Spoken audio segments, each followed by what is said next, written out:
It is about time for Q&A. And I'm going to come to you now if that's okay. Do we have any questions? How to help their child avoid overusing, sorry, their devices, given that it's such a useful tool and it's often the easiest way for them to access things. Does anyone have any opinions on how to avoid being glued to the screen? I am happy to give a little input because we talk a Thank lot you. when we are in sessions with young people and parents and carers about screen time because it's such a big topic for parents and carers and can feel a little bit scary because there's often a lot of maybe blame and shame associated around screen time. And that's why I think it's important to know that with screen time and use of devices, then the research around how much time there should be is really mixed. So that's why we would recommend thinking about quality over quantity. So thinking about how your child is using it. Is it something that is beneficial to them? If it's educational, as you were saying, it can help them academically, then that can be a useful way to be using a device. And that would, of course, be better than a child scrolling through one app or game, playing one game for the same amount of time. So we would say to really consider whether it's high quality use and then think about how you would fit in other activities too.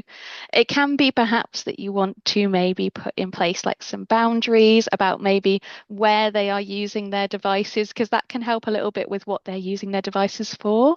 It might be that if you don't want them to be using it in maybe the bedrooms, maybe you want it in a shared space, then that can help limit the time sort of automatically because they'll want to spend some time in different places. Or it could be that you say set times perhaps that they can be used between. That can be a helpful way to sort of support them with that time online as well.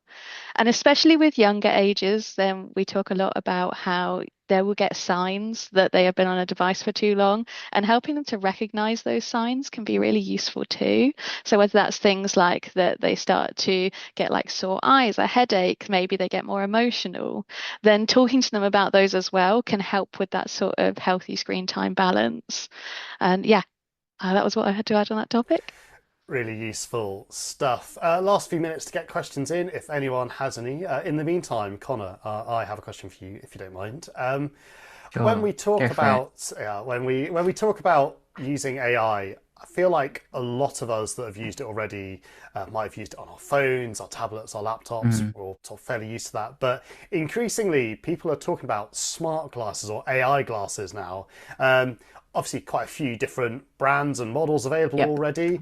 But can you give us like a bit of an overview, if you can, of what people mean when they talk about AI glasses? You know, what sort of things can they do, and when might you use a pair of glasses for AI related tasks instead of just getting your phone out? Yeah, that's a great question. Essentially, when people talk about AI glasses, they usually mean glasses that have both a camera and a set of microphones in them and speakers. So you can essentially listen to things through them. That could be the voice assistant on them. It could be you pair it with your phone and you listen to music or your screen reader. But they also have a camera so they can take pictures or video of what you would be seeing, whether you can see or not, so wherever you're facing.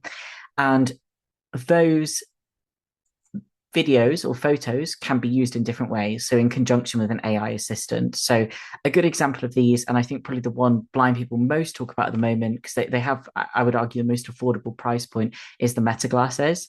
And so, with those, you can do all kinds of things. You can just have them paired with your phone, and then it will announce when you've got a WhatsApp message, and then you can reply hands free, kind of like you would just with a voice assistant in general. But equally, I could be wearing them and I could say, "Hey, Meta, look and tell me what's around me," and it will take a photo and describe it. Now, again, as with using AI on your phone, fall into all the same pitfalls. Is that description going to be accurate?